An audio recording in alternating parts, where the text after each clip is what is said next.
All right, screen region is going to be borked. Yep, thought so. All right, one sec, guys. I'll be trying to set this up. So, again, we're going to take a small break while we get things sorted. So, we're trying to get Meavis to join us. I'm not sure what's going on with him. I think he's okay. He hasn't responded in a while.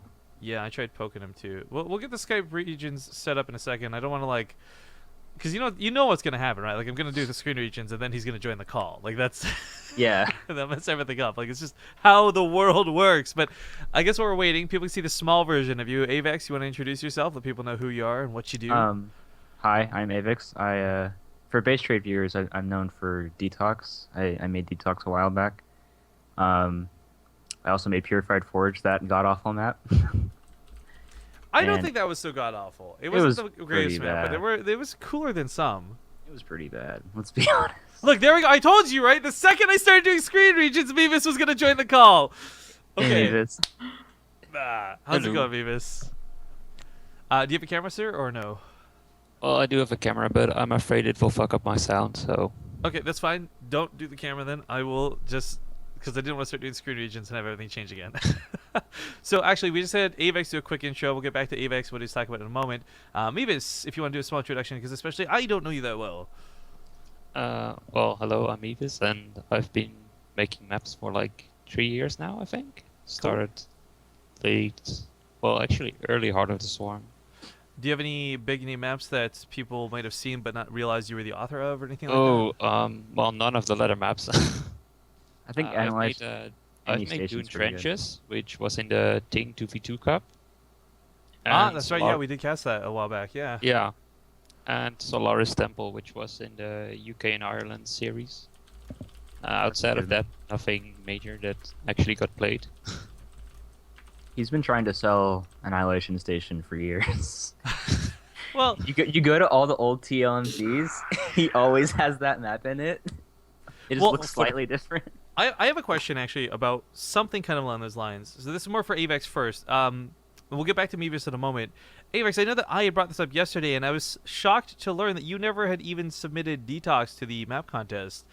Were there thoughts that that just wouldn't win, that you didn't like it? Like, what was the deal with that? Because I personally actually really liked Detox. Yeah, I really like Detox too. It's probably my favorite map I've made. I think it had some issues. I think it was too long. When it first got into Ting, I talked to Snoot about it. Snoot played, and he said he really didn't like it in ZVZ because it was always muted battles. Like you never, like it's the same thing every time.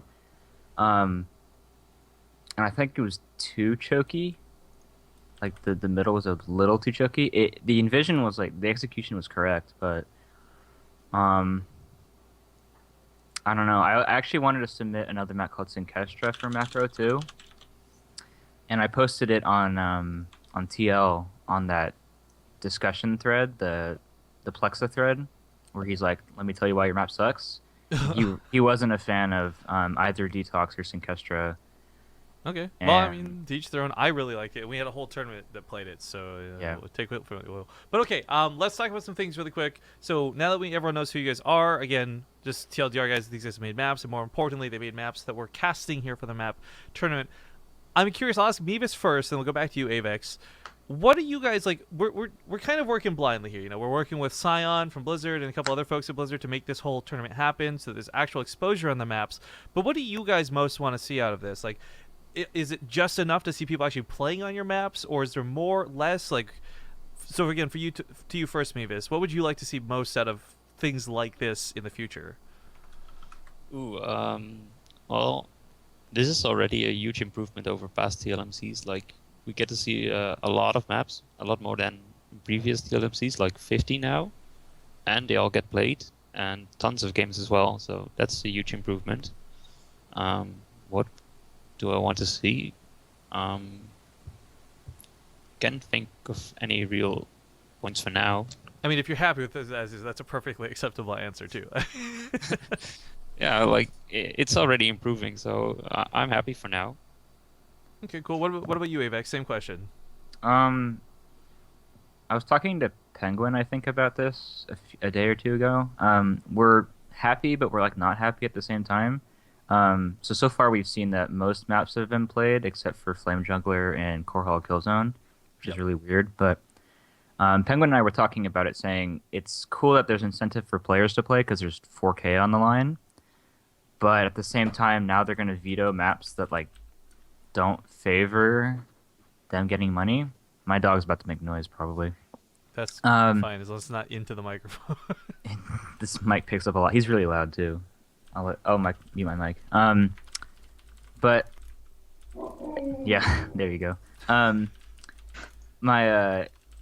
don't know. I like the maps, the map contest so far. I do like the 15 maps thing.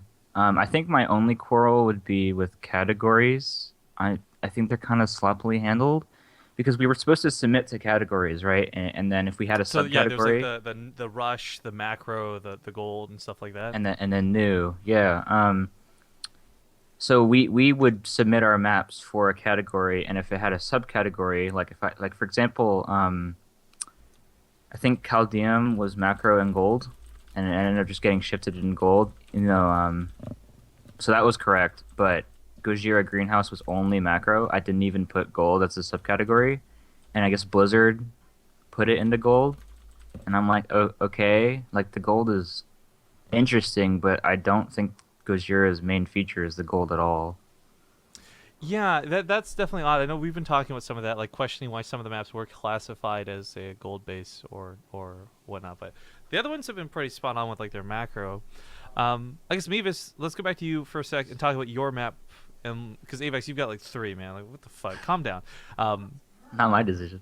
Actually, yeah. For those who don't know, real quick before we go into this next topic, the maps were selected by a panel of judges. Some were players, some were Team Liquid people, etc. And they was done blindly, so there's no names attached to it. Nobody knew that it was Meavis's map, although maybe because it's been shopped around so much they did. No one knew it was Avex's map or what the case is. But Meavis, for you, you got Annihilation Station finally into the map contest. It's playing out right now. Tell us a little about your map. Like, what were your goals, your designs? I'm gonna get this on screen here for a second so people can see it.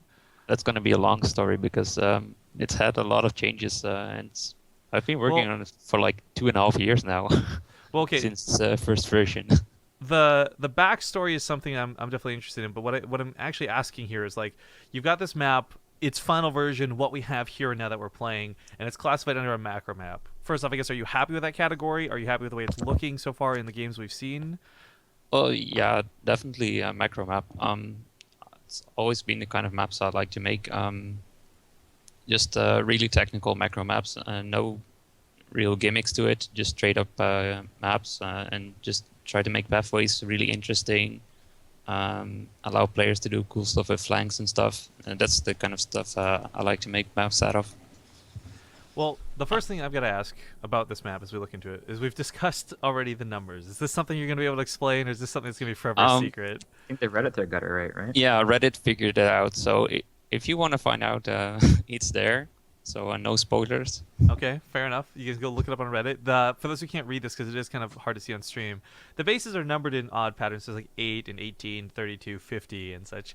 And we saw these numbers, just kind of made some jokes on stream, but this actually spurred discussion. And I did see that Reddit thread up, but I didn't look at it yet. So I'm curious to see what that solution actually was. But the mystery of that map aside, there's some interesting choices made for it that I see right off the bat when we were casting it the first time. And maybe we hit the nail on the head, maybe we didn't. But the natural and the main are, in my opinion, kind of fine. Like, you've got this more open natural that's a little bit, I don't say scary to take if at maybe your first time playing the map. But the thirds and the fourths, tell me your thought processes on these. Like, did you want to make these difficult to take, easy to take?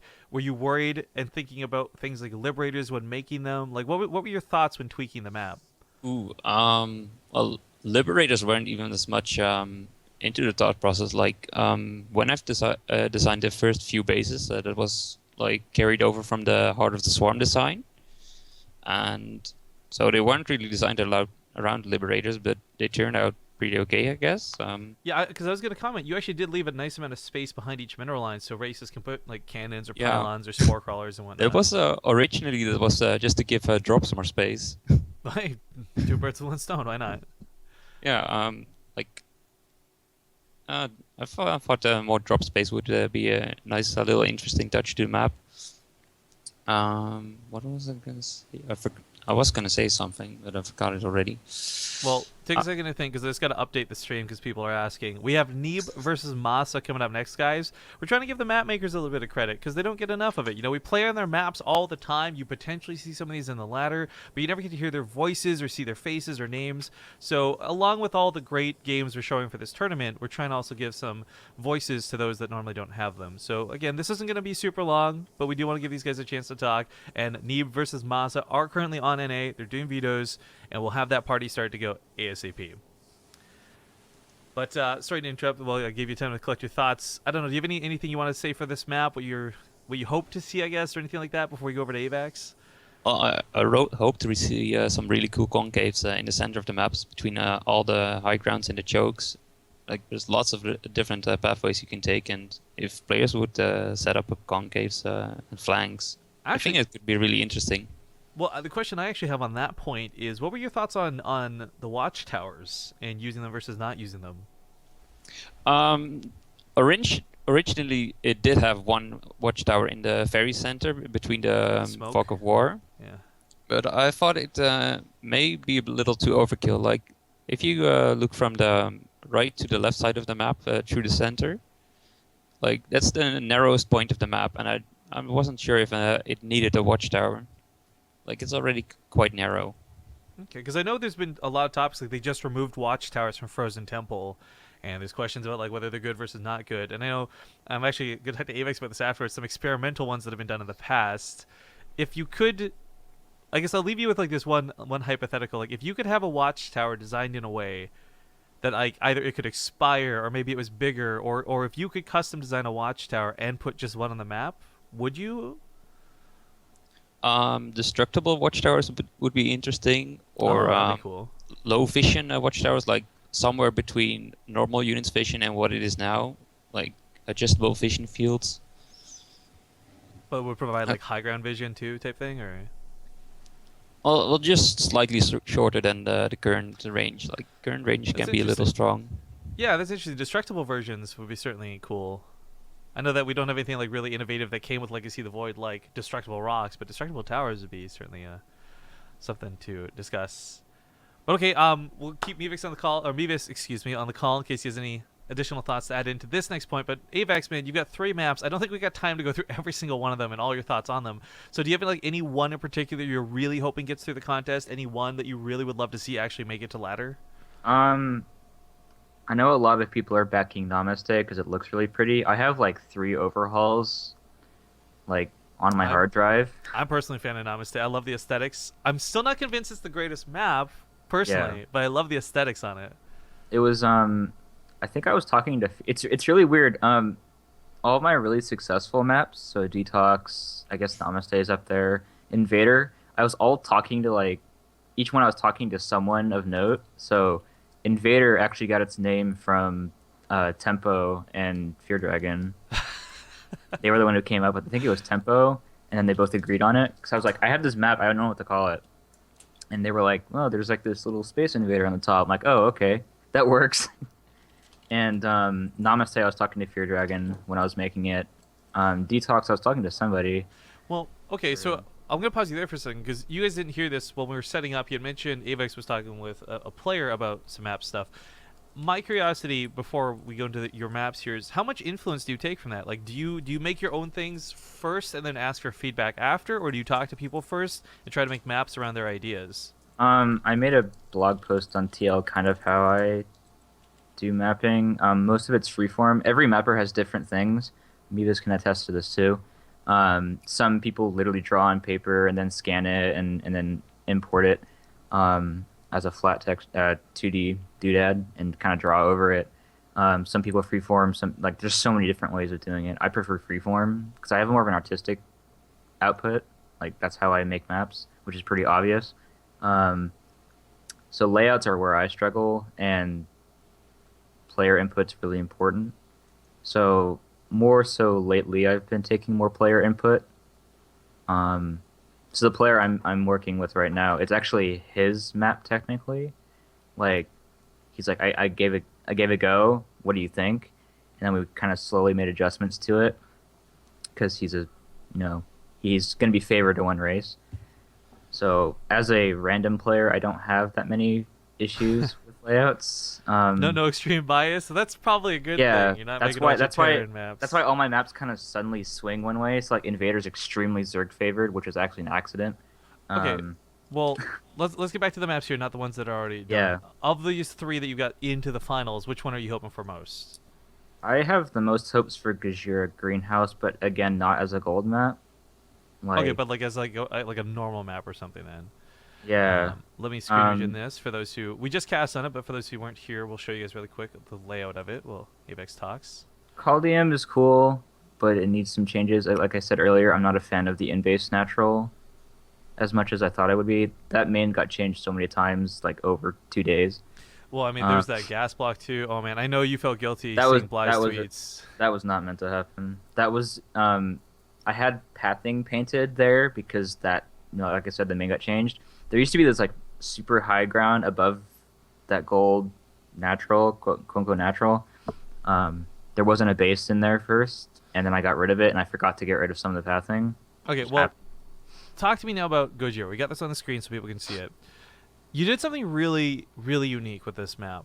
And I'm not talking in terms of layout or chokes or watchtowers versus no watchtowers, but the gold base, or the gold block, I guess you could say, that lines out that natural base.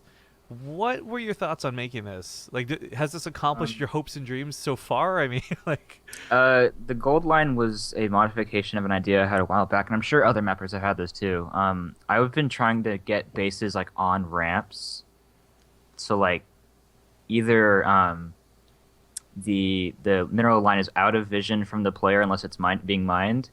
So it means it's more harassable from the low ground, or vice versa. And eventually, it just ended up not working really well, and so I made it flat, and that's kind of how that came about. That's the natural one, at least. Yeah. The 3 9 o'clock golds. That wasn't a gold base originally. It was just a blue base, and I thought it was really, really boring. So you just want to spice it up? Okay. So I literally copy pasted, and I'm like, oh, this is kind of cool. And as I kept looking at it and messing around with that third base, I'm like, this could be really cool for proxy hatches because it's so pocketed. And then it's also a risk, right? Because if you're proxying, well, first you get a gold, so it's really good. But you also open up a wall, or open up the wall. And so if you exploit that as a Zerg player or something, you can use that as an attack path into the third. So that's kind of where that came from. Else, the map was pretty heavily inspired by Foxtrot Labs. Oh, Like, great! Because I was discussing that when we had seen it the first time. Like, I really like the jagged, squared off edges and the glow. The glow really for me was what I like, the aesthetics again. But okay, Yeah. let me ask you this then. You've seen a couple games on it because we've cast quite a few at this point. Are you happy with the way this has been played? Do you wish players were doing something different? Like, is this meeting your intentions? Like, what are your thoughts on the games played so far on it? Let me remember. So the first game was ZVZ, right? Scarlet versus Bly. That was a really weird game. So I can't really... I don't have any thoughts from that one. What was the second one?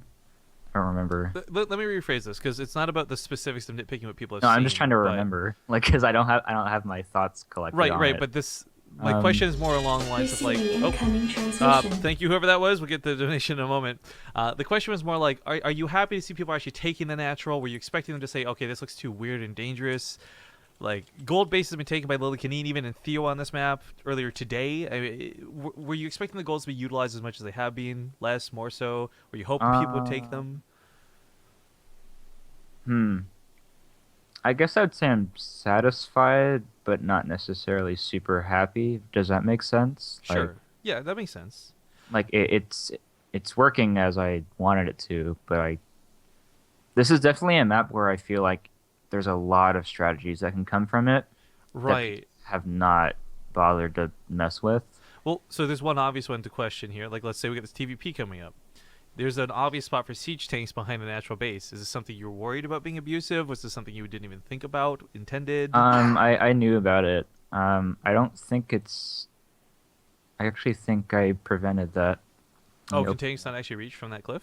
I think they can, but I think hold on, I'm opening it right now. I think I blocked, because there's grass or trees and shit right there. Yeah.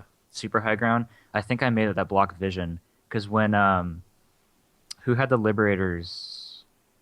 You mentioned it on stream that I made sure that liberators weren't broken in that spot. Oh, right, because you had mentioned that after the day one, right? You were tweaking a lot of liberator positions on some of the maps and such. Yeah, especially this one. This one had a lot of liberator problems. I think I blocked vision. Yeah, I blocked vision, but I'm pretty sure. Yeah, so a tank would be able to shoot there, shoot the mineral line, but I think vision is blocked. It should be blocked, at least. That's how I wanted it to be. Okay. So final question before you have you guys go, and we'll talk about some stuff. Hopefully in the future, maybe have you guys back because we'll be doing more of these little interview sessions if possible. When you're making maps, this is for either. We'll have Meavis go first. Excuse me, I keep misreading your name. We'll have Meavis go first. When you're making maps, is it difficult to keep them symmetrical? And more importantly, are there any one big like taboo you always look for? Like we've always talked about this. Like people know like map makers can't make skinny hallways. Force field's gonna be too broken. Things like that. Is there any one thing you're most scared of when making a map? And the question from chat then to follow is, how hard is it to make the map symmetrical? The symmetry thing, it's not too hard since there's a tool for it in the editor that mirrors your actions. Like if you press somewhere on one side, it can mirror it on the other side. The problem is it's sometimes breaks, and sometimes you don't want it to mirror, but you forget to turn it off, and then you get quite some troubles with it. Or you forget to turn it back on again, and then you realize you missed half your work. Oh god. Yeah, I can see Avex freaking out. Much. So That happens so much. Yeah, Me, at least. that's quite common with symmetry. Things I look for in maps. I think mostly I check proportions a lot. Like mostly make sure that every area is about 9 to 13 tiles wide. Like nothing too narrow, nothing too big. Geyser efficiency is also something I look a lot at. And rush distance, I prefer to keep that between 40 and 52 seconds because of so Zerg can respond in time with larvae, since that has to generate over time. And like you wouldn't really like it if you just made a bunch of drones, then you spot an attack and you still have to wait for your larvae. So that's kind of why you put in a minimum rush distance of like 40 seconds or higher. okay. Also, if you get too far above 50, like workers start becoming really efficient at paying themselves back, and you essentially kill off any rushes because they don't really pay off even if you do damage. All right, and what about you, Avex? Any big no-nos you look at? We obviously just visually saw your confirmation about the symmetry thing, but what about no-nos when making maps? Any big taboos to worry about? So I think my Starbow experience can talk a lot from here, because I spent a year working on Starbow, not just making like porting over maps, but like actually helping them develop. The reason why I started in Starbow is because it was so different in like your limitations. So that's why when Legacy came out, I was like one of the first mappers to kind of just jump on Reddit and say, "Look, I'm gonna fuck around and do all these different things."